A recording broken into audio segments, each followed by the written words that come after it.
Welcome to the Learning Lab for Leaders, the podcast for leaders who believe growth never stops.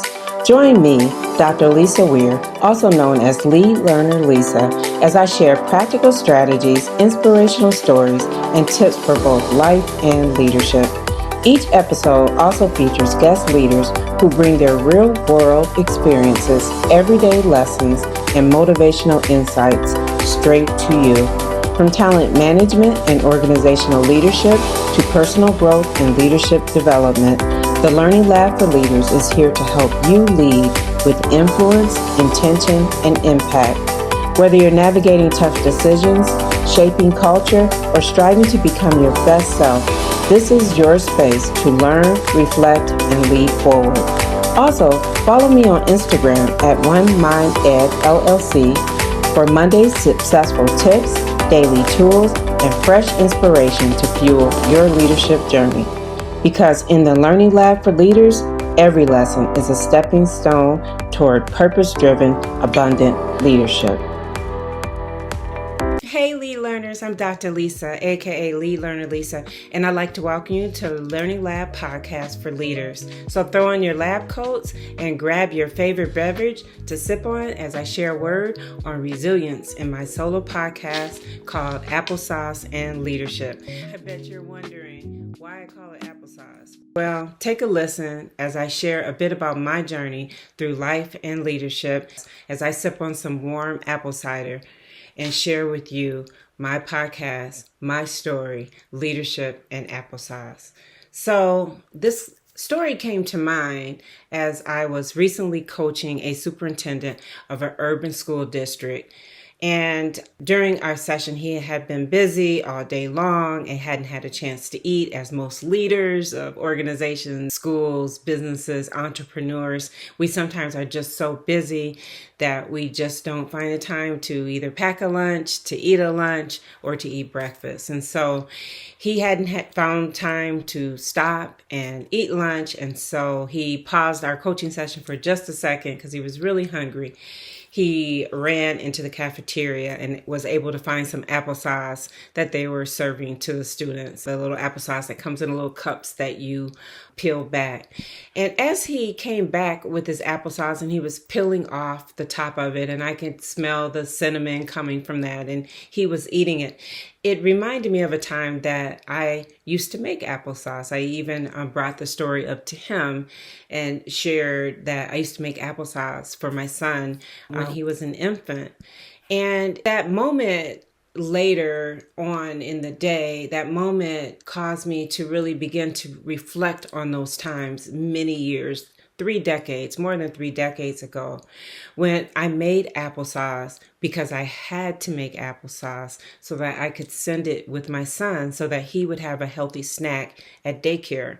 Back then, parents, especially if as an infant, not quite walking yet, if you wanted your child to have a snack or your child was eating a snack, and my son was a pretty big baby, he wanted more than just his formula and his milk, you had to send everything with the child. It wasn't something that the daycare provided. However, I didn't have a lot of money. I was a single mom. I couldn't afford to buy baby food and snacks. And so I had to problem solve to make sure that my son was going to have a healthy snack. So every Sunday, I made applesauce. Every Sunday, I was peeling apples. I was chopping apples. I was boiling apples. I was smashing apples and put it in the refrigerator. And each day when my son went to daycare, I would send him with a nice, healthy snack.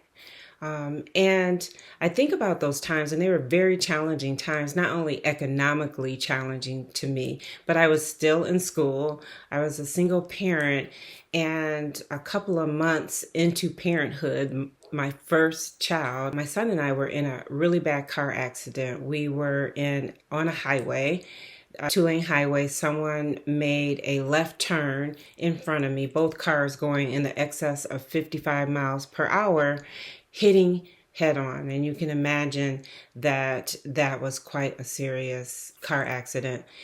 And at that time, I just Don't remember a lot about the car accident itself. I remember looking in the back to see if my son was okay. His car seat was empty, and later finding him on the floor behind the passenger seat where I kept my snow brush and ice scraper, and he had landed head first into that, unfortunately. And at that time, I scooped him up, standing stunned in the middle of the street. A nice bystander came by, scooped us up, took us to the hospital, and I'm blessed to be able to say that my son is a healthy adult, but his injuries resulted in a long stay in the hospital. He had serious brain injury, and he had to have surgery. And then following that, he had doctor's visits. I had to do therapy with him. And I was still in college. Remember, I said I was a single parent, and I was still at the university working on my bachelor's degree. Later the year after the car accident and making all that applesauce, I'm happy to say that I was able to walk across the stage, and I graduated with my first college degree, which was a bachelor's of science in psychology, with my healthy son by my side, which was a blessing. But that really wasn't the end of my struggles. Life didn't get easier, although I am very grateful for the blessings that he survived and that he's healthy. And then I was able to graduate. But as life is and our journeys are, there were still struggles ahead for me. However, I continued to keep my eye on my goals and all of the things I wanted to accomplish. And there were a lot of people who doubted I could do this as a single parent, as a parent taking care of a child that had some special needs at that time because of his injuries. However, I believed that I could. I believed that I had to, and I believed that I would. And so even though between getting that bachelor's degree and even getting my doctor's degree, 2 master's degrees in between, there were still many struggles. And those were life struggles, but I also can think about times in my career, there were many leadership struggles. There were times where I was a leader of a program and the program closed and I was laid off. Were times where there were many challenges for me in my leadership, especially as I was developing my leadership skills and developing my leadership confidence. And so it all takes me back to that time when I had to make applesauce. I had to peel the apples. I had to chop the apples. I had to boil the apples. I had to put them in a container, rinse, repeat, and do it over again. But by doing that, by staying resilient, I was able to continue on my journey in life and leadership. And it was important to me, not just for me, because I also wanted to have an impact on others, impact on our youth, impact on other leaders. One of the things that I really love about leadership is being able to build the capacity for others to lead, that you're truly leading when you're building capacity for other people to lead as well. And so the whole applesauce incident with the superintendent sitting there, just all of those thoughts began to flood in. And it reminded me of how resilient that I've been, how important I know it is to continue to be resilient, how important it is for me to continue to believe in myself, how important it is for you to believe in yourself, how important it is for you to believe in those that you lead and to believe that the possibilities are abundant. Don't limit yourself. Don't say, because the things that you believe are possible, the possibilities are abundantly beyond that if you have faith and you choose faith over fear. And it also reminds me that it is very important to be a lead learner, right? You have to be open to learning new things and learning new ways and how to approach different challenges. You also have to be willing to take risks. And those are smart risks, I'm not saying just be a risk taker and take risks that aren't very strategic.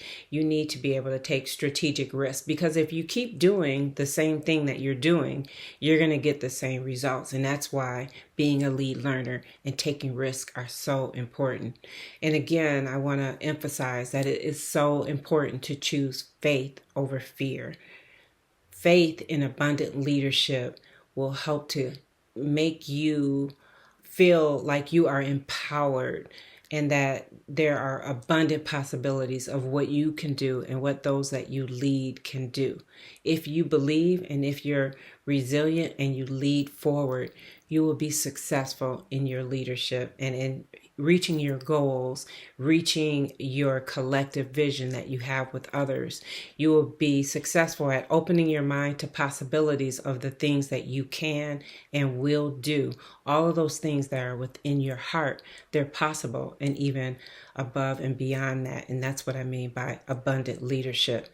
And one thing that I think is really important that you remember as a leader, why it's so important to be resilient and to believe in abundant possibilities, is because other people are relying on you, whether that is the people that you lead, the people that you serve, that there are people that are relying on you and your leadership to make a difference for them. And so you have to believe in yourself. If I had to put it simply, they are relying on you to believe in yourself. They are relying on you to believe in them. They are relying on you to believe in abundant possibilities. So I hope that that word encourages someone. Know that whatever may be going on, what may have happened in your past, or what might happen down this journey of life and leadership, know it's a chapter. It is a moment in time, but it is not the end of your story. Till next time, lead learners, I will pray that you continue to lead, learn, and love, saving lives and making futures one mind at a time. Meanwhile, you can follow me on Instagram at One Mind Ed Consulting LLC. Please like and share, and please join me at the beginning of each week for my successful tips.